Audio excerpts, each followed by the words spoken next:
Je vous souhaite une très bonne année 2025 avec plein de bonheur pour vous et pour les êtres qui vous sont chers. Et puis bien sûr plein de belles choses à voir et par exemple de beaux arbres. Je vous emmène aujourd'hui en forêt de Fontainebleau, une des plus belles forêts de France, sinon la plus belle forêt du pays.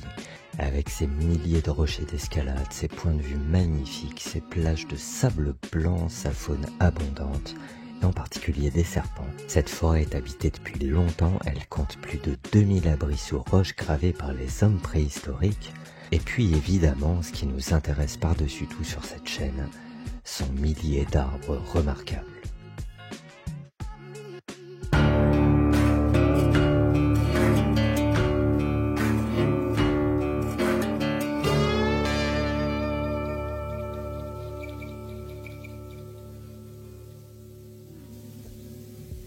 Salut à tous, nous sommes à une soixantaine de kilomètres de Paris, dans la plus grande forêt d'Île-de-France, 25 000 hectares, plus de 1500 kilomètres de sentiers.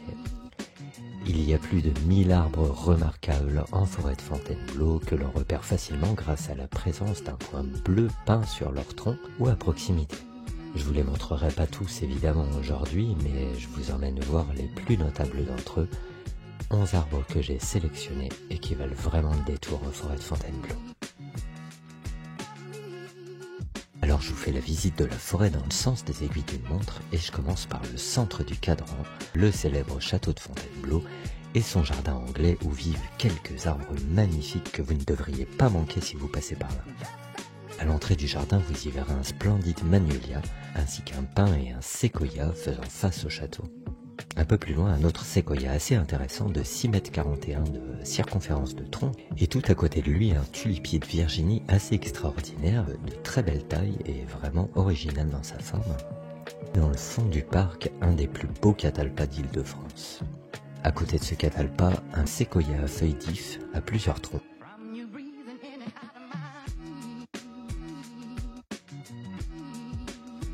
Sur les 130 hectares du domaine de Fontainebleau, vous pourrez également voir les ifs du bassin de Romulus, qui ne sont pas spécialement grandioses, mais qui sont super bien taillés, et qui vous plairont de toute façon si vous aimez les beaux arbres.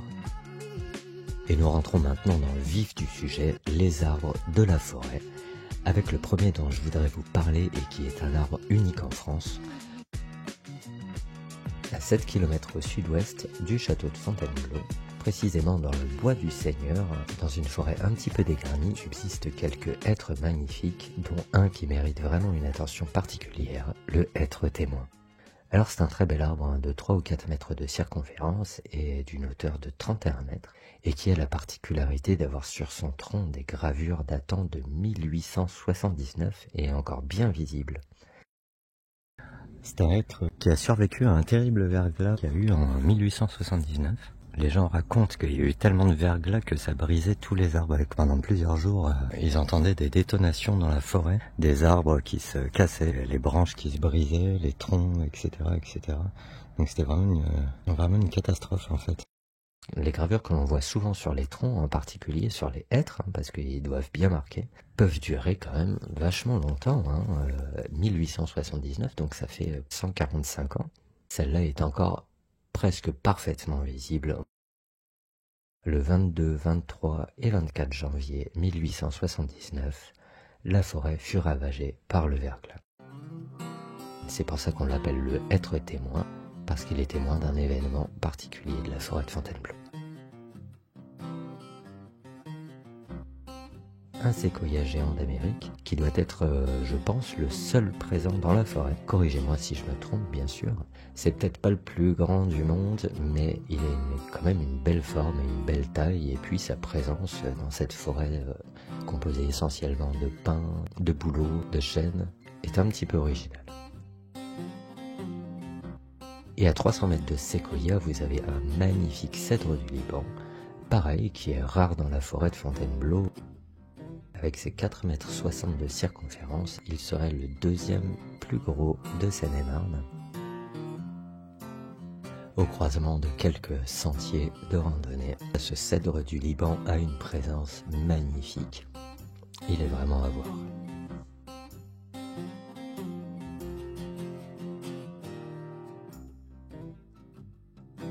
Comme je vous le disais en introduction, dans vos promenades dans la forêt de Fontainebleau, vous pourrez voir quelques étendues de sable blanc magnifiques. La plus belle d'entre elles, je pense, à mon goût, elle se situe à Noisy-sur-École et c'est vraiment un lieu incontournable. Il s'agit d'une immense étendue de sable blanc bordée et parsemée de rochers dont le célèbre bilboquet, avec sa forme naturelle très évocatrice. Cette étendue de sable blanc qu'on appelle la mer de sable est vieille de 30 millions d'années.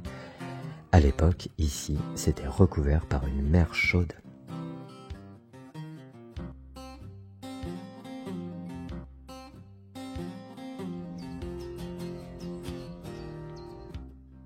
Un autre individu qui se distingue des autres arbres de la forêt, c'est le chêne Jupiter. 35 mètres de haut, il est très grand, et 7 mètres de circonférence de tronc.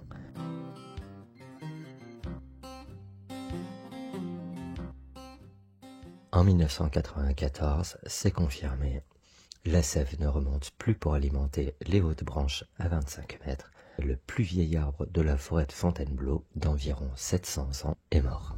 Vive le chêne Jupiter.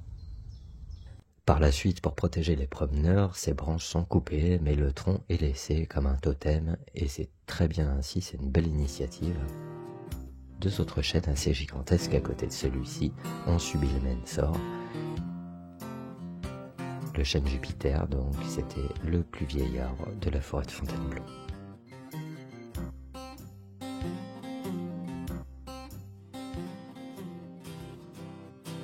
Un petit peu plus loin, le pin d'Apremont est quant à lui bien vivant et en pleine santé. C'est un joli pin sylvestre au tronc court et aux innombrables branches qui se déploient vers le ciel. Il trône fièrement au sommet d'un chaos de rochers du désert d'Apremont et regarde depuis certainement bien longtemps les collines de sa forêt.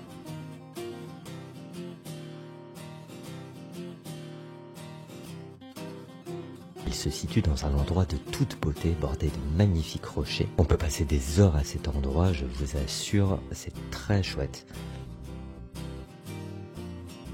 De nombreux souvenirs, des porte-bonheur, des fleurs sont accrochés à ces branches et beaucoup de gens viennent déposer les cendres de leurs proches. Alors c'est un lieu assez chargé et assez émouvant.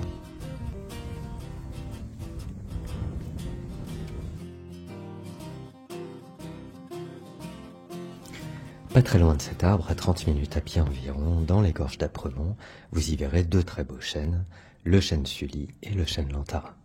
Le chêne Sully, eh bien je crois que c'est le plus vieil arbre de la forêt de Fontainebleau maintenant. Dites-moi si je me trompe, hein. Il a été planté en 1598, ça c'est sûr, du temps de Sully.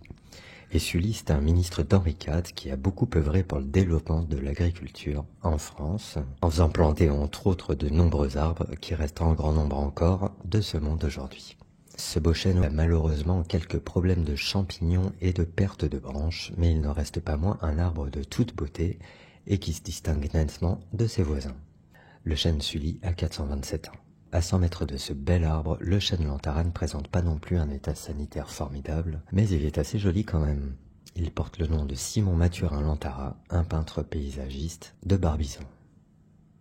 Un autre chêne un peu plus loin porte également le nom d'un peintre. Il s'agit du chêne Millet, et qui mérite également largement le détour, même si son état sanitaire n'est pas très réjouissant. Mais quand même, ne ratez pas ce gigantesque chêne qui s'est posé sur un rocher et qui, au fil des années, l'a complètement englobé. Difficile de mesurer sa circonférence. Une grosse branche s'est cassée en 2013 et on peut pas dire que le site soit très bien entretenu. Les mauvaises herbes ont envahi tout le tronc en fait, ce qui gâche un peu le plaisir, mais bon, sous les mauvaises herbes, on se rend bien compte qu'on a affaire à un chêne multicentenaire et carrément grandiose.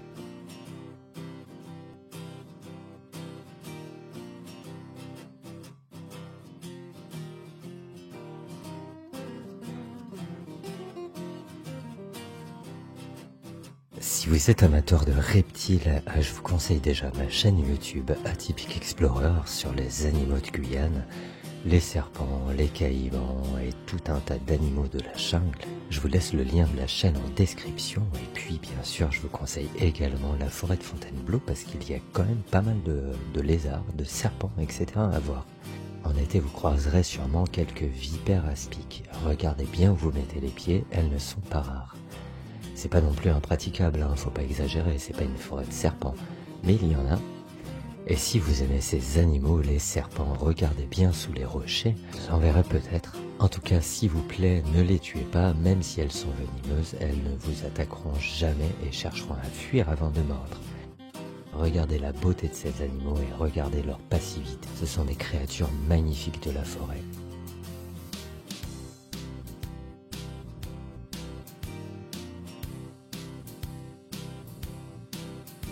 Le chêne du Rocher Canon est le seul arbre de la forêt de Fontainebleau à avoir reçu le label Arbre remarquable de France.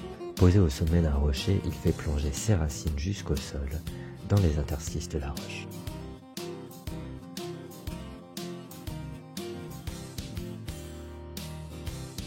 Caractérisé par son nanisme, donc il est nain, c'est un arbre nain, du fait qu'il pousse sur un rocher et pas en pleine terre. Il est aussi appelé le chêne bonsaï.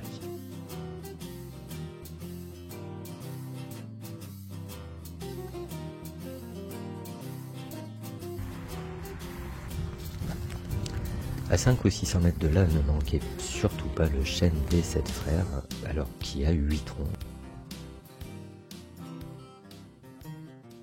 Un gigantesque chêne d'environ 8 mètres de circonférence, qui est carrément impressionnant, et haut de 33 mètres environ. Situé au bord d'un sentier, ça vous facilitera largement le travail pour le trouver, vous ne pourrez pas le manquer. Alors un chêne de 7 troncs en CP, c'est également remarquable et quand même relativement rare.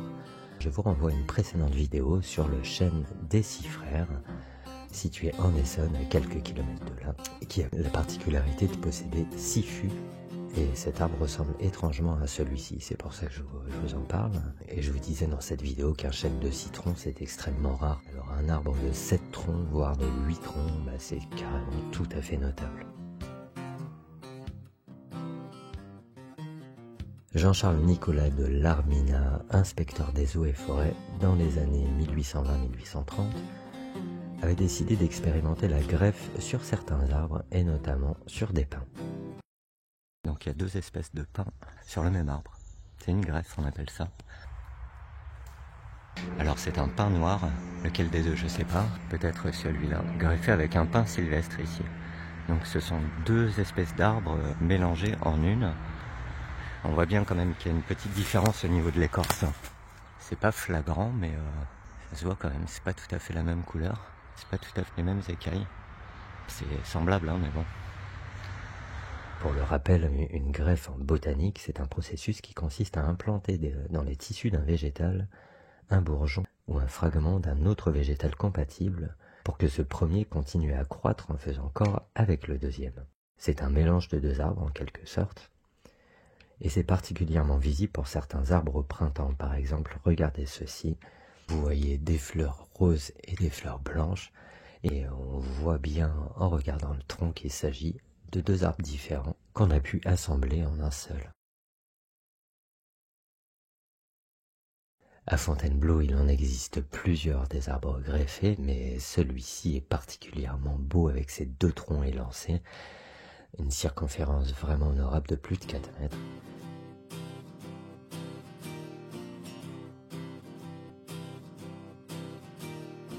Ce qui est incroyable en forêt de Fontainebleau, c'est que ce site naturel est habité depuis très longtemps, au moins depuis l'âge de bronze. Alors avis aux amateurs de mégalithes, de menhirs, de grottes préhistoriques, la forêt vous offrira de très fructueuses promenades.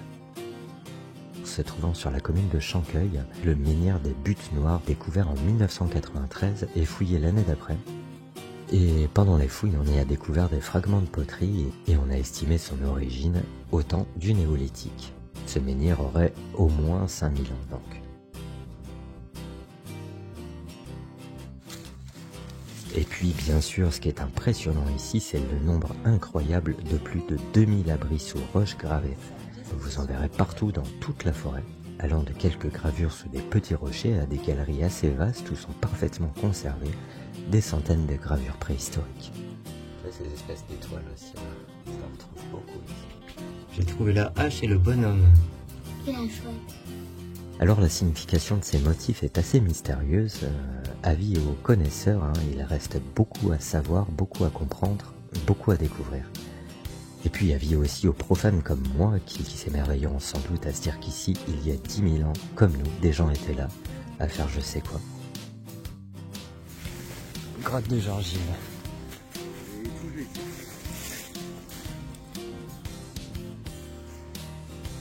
Et on finit cette vidéo par le bouquet de la reine Amélie, un chêne magnifique de 4,26 m de circonférence avec une hauteur de 20 mètres, un très beau chêne Cécile à la ramure basse sur un tronc court et massif. Il porte le nom de Marie-Amélie de Bourbon-Sicile qui fut la femme de Louis-Philippe d'Orléans, roi de France entre 1830 et 1848. Il est situé sur le mont du Fort des Moulins, et cet arbre est immanquable, il est vraiment harmonieux.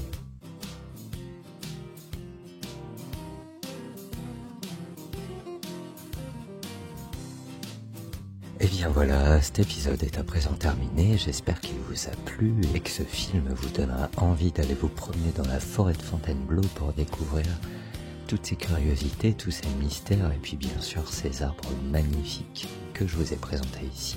N'hésitez pas à me demander en commentaire la localisation précise des arbres dont je vous ai parlé, je vous les donnerai avec plaisir. Salut à tous.